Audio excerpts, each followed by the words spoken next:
Would you like to hear something before anyone else hears it? I've got some secrets to tell today. In fact, I have friends that are for over 50 years that said to me, "What secrets can you tell that we don't know?" And I said, "There are secrets enough that I changed your name in this book." That's how much secrets there are for you. So I feel like I'm coming out again, which I did about 53 or 54 years ago, and I feel like that's happening to me again. You are the first to hear about these secrets I'm about to share. Who here has kept a secret? I bet. You know, something you simply don't tell anyone. It's often out of fear of what they'll think, maybe shame, maybe just fear that they won't understand. That fear can keep us from our goals and dreams and up at night. That's exactly what you're going to hear today. A story of risk, resilience, and renewal. And it's my story. So, my book cover got approved yesterday. Up until now, I've used a fake book cover. And now I have the real one, and there it is. You're the first to see it. Anyone that asks me the title of my book hears this: My Life in Business Suits, Hospital Gowns, and High Heels. In control, being controlled, and out of control. But you'll have to read the book to learn about the high heels. Business Suits is about my climb from changing letters on a movie marquee 30 feet in the air, as high as the marquee, to becoming a corporate executive. It's about going from a bag boy in the local grocery store to leading startups and a seat at the table as an executive of the largest corporation in the world. It's from going from a part-time customer service rep to leading thousands of people around the world. Hospital Gowns reflects my experiences during the AIDS crisis. It first came from my brother, and then it came from me. Back in 1992, 6 men got together, all with a death sentence, and created the DC Buyers Club. I'd like for you to think about the Dallas Buyers Club with Matthew McConaughey, if you ever saw the movie. Well, this was a little less Hollywood, maybe a few less hookers, although I think we probably had a few hookers. I named the Hope Foundation Healing Options and Positive Energies. If you can imagine a flat in DC, in the front room, we had vitamins and information and a touch or a hug for someone when no one else would. Once we got to know you, we invited you into the back room where we had brought in things that were smuggled from around the world. We injected ourselves with bovine thymus, with pills we had no idea where they came from, of wild concoctions, because we thought that perhaps it might keep us alive for one more month, one more week, or one more day. And high heels, you're going to have to wait for more of that story. But a little teaser, rhinestones, boas, and high heels. Our past can harmfully impact our future or be our springboard to success. If you've ever felt like your life was a confusing mix of board meetings, breakdowns, and Diana Ross songs, you're not alone. The title of today's talk is My Life in Business Suits, Hospital Gowns, and High Heels. It sounds like 3 different lives, doesn't it? It's not. It's just really one real one, mine. It's a story of risk, resilience, and renewal. We're not here today to talk about being perfect. We're here today to talk about being whole.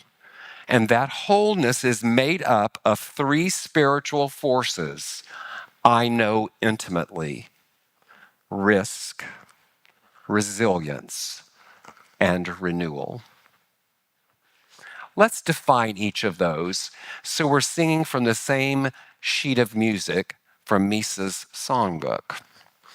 First of all, risk is faith in motion, the courage to step into the unknown, trusting something greater is guiding the way. Resilience is the sacred strength to rise again, wiser, deeper, and more rooted in who you truly are. And renewal, a divine reset that invites us to begin again, more aligned in purpose. Risk, resilience, and renewal.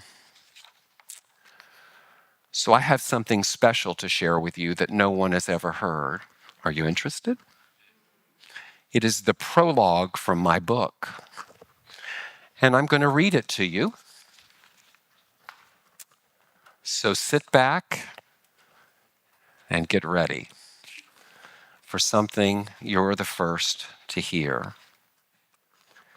San Francisco, California, October 2024. Evening. My 70th birthday party was about to begin, and I was nowhere to be seen. The event had been in the works for months, and everything had been arranged to perfection.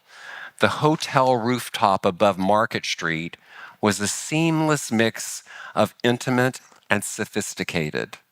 Fire pits cast a warm glow, and just enough warmth to take off the fall chill. The air was fragrant with the smell of flowers that were flown in from Maui, my second home. Framed pictures of my parents were all over the inside bar. Smartly dressed servers were going around with trays with champagne and canopies. My guests had RSVP'd long ago. I'd been teasing them with emails to get them excited for what was to come and to stress the importance of punctuality. Tonight, even known stragglers had arrived by 6:30 sharp, just in time to see the start of the sunset over the San Francisco skyline. People started murmuring about where I was, but with or without me, it was showtime. My dear friend, the performer Misa Malone, stepped out on the stage and kicked off the celebration. The audience was captivated as she sang a selection of some of my favorite songs, a mix of standards and ballads that we had chosen to tell a particular story, that of a person searching for love and happiness who found it within themselves.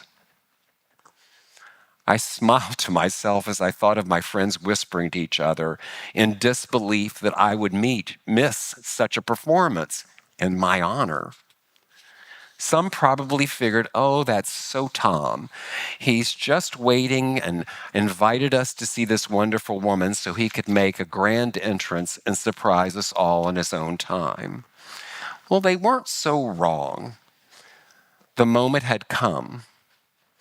Misa reached the end of the final song, I'm Here, from The Color Purple, and put her own spin on the lyrics, as she always does, and said, but most of all, I'm thankful for loving who I really am. I'm beautiful, Tom's beautiful, and he's here.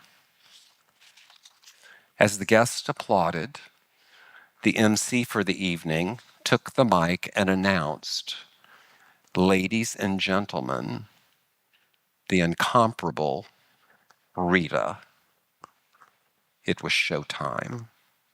To the opening of Nancy Wilson's Free Again, I emerged from the makeshift wings with my back to the crowd in a black silk number under a gold sequin duster, long black elbow gloves, earrings that were grazing my shoulders, a cloud of red hair, and heels. When I turned around to lip sync the words, free again, back to being me again, back to being free again, me again, the crowd reacted just as I knew they would. It was good to be back on the stage. Only one or two friends even had a suspicion that Rita might show up. She hadn't been seen in decades.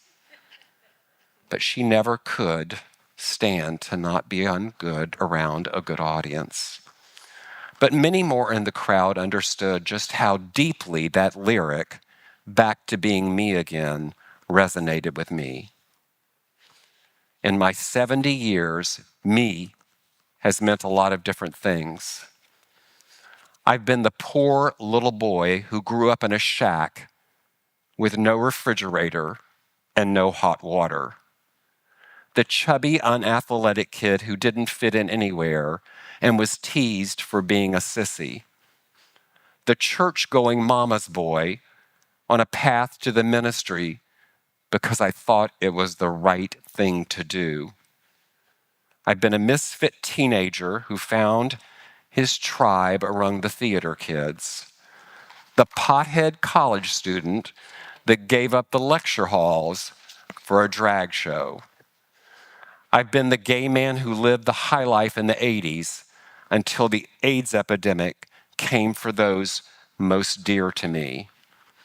And as a gray hair at age 53, I sat in a seat at the dawn of social media as one of the first 100 employees at Facebook. And I've been an HIV and cancer survivor patient who's been told no less than 3 times I had 6 months to live. I'm still all those things, and I'm still here. For a long time, I believed all those different me's needed to be kept separate. They were different roles to play that could not be all part of one being. Like a strange pass through my way onto some predetermined destination. But the world has changed. More importantly, I have changed. On that October night, over 5 costume changes, 5 songs, I honored all of it. Over those 25 minutes, even though I was done up as not to be recognized, I bared more of myself to my friends than I ever had until now. This book is an unvarnished story of my life, the good, the bad, and the outrageous. I traded closeted shame for extreme public self-acceptance. The times I skated so close to the edge, and the times I carried those through their darkest moments out the other side. And though I love a good love story, the more scandalous, the better, there's a deeper reason of wanting to tell this. I want to share all I've learned about resilience, acceptance, and intention to help you, the reader, push forward in your own life past what is ever is making you feel stuck, be it personal, professional, or spiritual. Lord knows I've had to do that a few times. So to quote Miss Nancy Wilson at the end of Rita's opening number, call up the crowd, raise the roof, and shout out loud, it's time to have a party.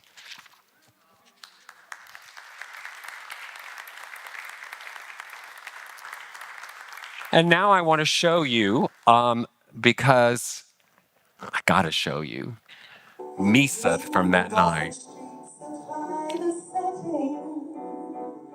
The setting of all nights beyond forgetting. And through these moments I hide, memories are in my heart.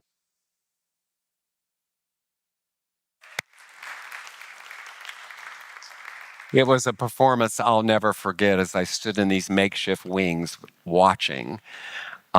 It was magical. Thank you, Misa, forever. Well, here's a photo of me in a business suit as I stand in one. I clean up pretty well, I mean, was I a baby or what here? You know, the business suit was my armor. When wearing it, I was successful and I was in control. I wore it in boardrooms, Fortune 500 companies, and many startups. It said, I've got it together, even when inside I didn't. Even when my knees were shaking and the need to know where the nearest bathroom was ever present. In fact, I was in jeopardy of being exposed while taking toxic treatments and not knowing what the next lab result or diagnosis might bring. I was good at managing that image while quietly avoiding whatever was really going on. I was building teams, I was leading in companies, but I was also building walls, really hard not to be found out. Have you ever worn a suit of being in control? Hospital gowns. Yes, you see that picture of me, it's real. Now let's talk about the hospital gown and being controlled. That lovely little piece of fabric that never seems to tie in the back. For me, it wasn't a metaphor, it was my reality. 2 life-threatening illnesses, one I was told was terminal. And here I am before you, 36 years of HIV, 10 of it full-blown AIDS, and the last 13 years with metastatic cancer. I've been given a death sentence 3 times. I glow in the dark from the radiation treatments. And yet, I'm still here. Everything familiar fell away. The boardroom became the hospital room. The calendar cleared itself just long enough for me to rise again and get back into the office. While spiritual most of my adult life, that's when deeper spiritual work began. You see, the hospital gown strips away titles and status. It leaves you with your breath and your prayers and often with your butt showing. That's where I found true resilience. The kind that whispers, one more day, one more breath, one more round of toxic treatment. And let me tell you something, choosing to live after all of that, that was the real risk, the risk of reinvention. Have you ever felt like you were being controlled? Yes, there's high heels. Yes, I wore them. This is actually one of them. And yes, I was out of control. I was a theater kid. I loved it. I was in lots of productions, from Blithe Spirit to Horace Van de Gelder and Hello Dolly. I actually wanted to be Dolly. After a dare at a talent show in the 70s, I performed on stages, in pageants, and in life. 4 nights a week, 2 shows a night for $75 a week, plus tips. I was lost in the out of control part of my life. But those high heels taught me how to stand tall when the world wanted me to be small, how to claim space, how to embody courage, expression, and flair. Wearing a high heels in the world wasn't always so safe. It was a risk. Resilience in sequins, authenticity in a boa. Because spirit doesn't just live in temples or in sanctuaries. It lives in places where we dare to be fully ourselves, the stages in our life. Have you ever felt like you were out of control? Here's a poem I'd like to read to you.